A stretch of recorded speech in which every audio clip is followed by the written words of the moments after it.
वाली है। तो लड़का कहाँ का था? कौनो बात नहीं बा। देवरिया जिला का। देवरिया जिले में तो शादी हुई थी लड़के से, तो पूरी तरीके से कहीं न कहीं आप परिचित रही होंगी, तभी तो शादी की होगी।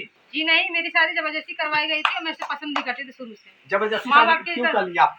जब माँ पसंद बाप नहीं के करते। कहने पे, माँ बाप के दबाव में आकर शादी की थी मैंने। अच्छा, माँ बाप के दबाव में आकर शादी कर ली थी। जी हाँ। जब लड़का पसंद नहीं तो कोई दबाव डला के कैसे शादी करा तो सकता माँ है? बाप मरने की धमकी देंगे, माँ बाप भाई से टॉर्चर करेंगे तो क्या करेगी लड़की? हार मानी करेगी ना। कितनी बहनें हैं आप लोग? 3। 3 बहनें हैं। जी हाँ। तीन बहनें मतलब अपने घर हैं। जी हाँ, 2 बहन अपनी घर है। 2 बहन अपने घर हैं। आप मतलब एक लड़की से शादी कर ली। अब दोनों लड़कियां हैं। जी हाँ। अब दोनों आप आपस में काहे शादी कर ली आप? हम लोगों का प्रेम है, प्यार है। आपस में ऐसे कैसे प्रेम हो गया? इनको आप जानती हैं? जी हाँ। कैसे जानती हैं? कहाँ की रहने वाली हैं ये? ये पूरी की रहने वाली हैं, शादी इनकी बनिया पार हुई है। अच्छा। जी हाँ। अच्छा, ये बताइए लड़का ऐसा क्या किया था कि जिससे कि मतलब आप छोड़ दिए अपने पति हाँ, को? लड़का ये किया था हमारे साथ कि हर एक लड़कियों का शौक होता है कि नैहर में कभी सुख ना मिले तो पति से एक आशा लगा के बैठती है लड़कियां, ठीक है ना। और जब पति भी निकम्मा निकल जाए, ना कमाई का ना पैसा देने का, और यहाँ पे भी उनके पापा के हिसाब से रहना है, उनके पापा के हिसाब से करना है। और कोई भी लड़की अपने पति की माँ नहीं बन सकती। आपके पति का क्या नाम था? नवनीत कुमार। नवनीत क्या कुछ कहे थे आपसे? मतलब आपके ससुर आपसे ऐसा क्या कहते थे कि जिससे कि आप अपने पति को छोड़ दिए?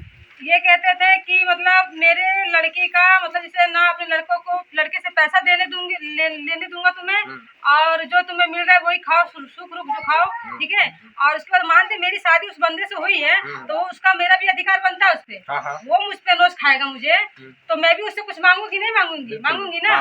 तो वो अगला इंसान सिर्फ संबंध बनाने के लिए मुझे शादी करके लेके आया था। मेरा भी कुछ हक होता है ना, मेरा भी कुछ शौक होता है ना कि मैं अपने पति से कुछ निवेदन करूँ, कुछ मांगू, कुछ करूँ ना करूँ। तो ससुर क्यों रोकेगा उसमें बीच में? नहीं, ससुर को बिल्कुल भी नहीं रोकना चाहिए। लेकिन आप ऐसा कौन सा शौक था कि जिससे कि उसने पूरा नहीं किया?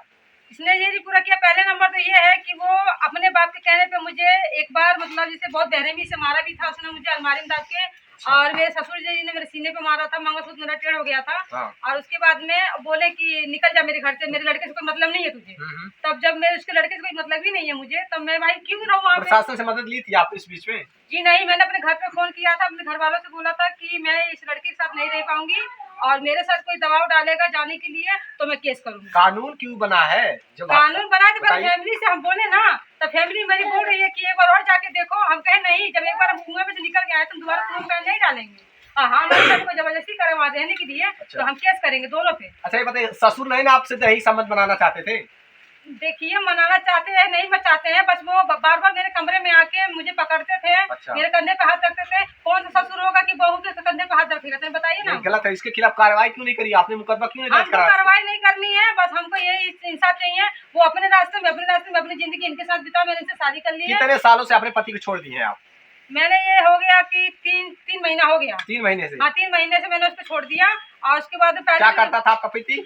वो पेंट का काम करता है। अच्छा, आपका पति पेंट का काम करता है, तो क्या कमाता नहीं था क्या पति आपका? कमाता था, अच्छा पैसा कमाता था। वो 1 रुपया उसका हम जानते नहीं है। सारा पैसा अपने ससुर को, अपने पापा को देता था। कहीं सवत नहीं था कोई आपका? कोई सवत नहीं थी? जी नहीं। हाँ जी नहीं। तो आप ही से प्रेम करता था ना? जी नहीं। हाँ। वो सिर्फ संबंध मतलब शरीर का संबंध बनाना मुझसे चाहता था, और ज्यादा बाकी जो भी मुझे मेरा अधिकार बनता था मुझे नहीं मिलता था। यानी कि आप कहना ये चाहती है कि केवल आपका शारीरिक शोषण करता था और आप मतलब आपके सुख सुविधाओं से कोई मतलब नहीं था? कोई मतलब नहीं था उसे। तो और यहाँ तक हम डिमांड करते थे तो मुझे नहीं मिलता था। और ससुर से कहने के बाद भी ससुर कहते थे कि जब से तू आई है तू मतलब तेरी बीमारी है, तेरे अंदर ये है वो है, इतना दवाई में तेरा पैसा हुआ। कहते हैं कि भाई पटीदार पैसा लगाते हैं तब ससुर हिसाब लिखता है तो समझ में आता है कि भाई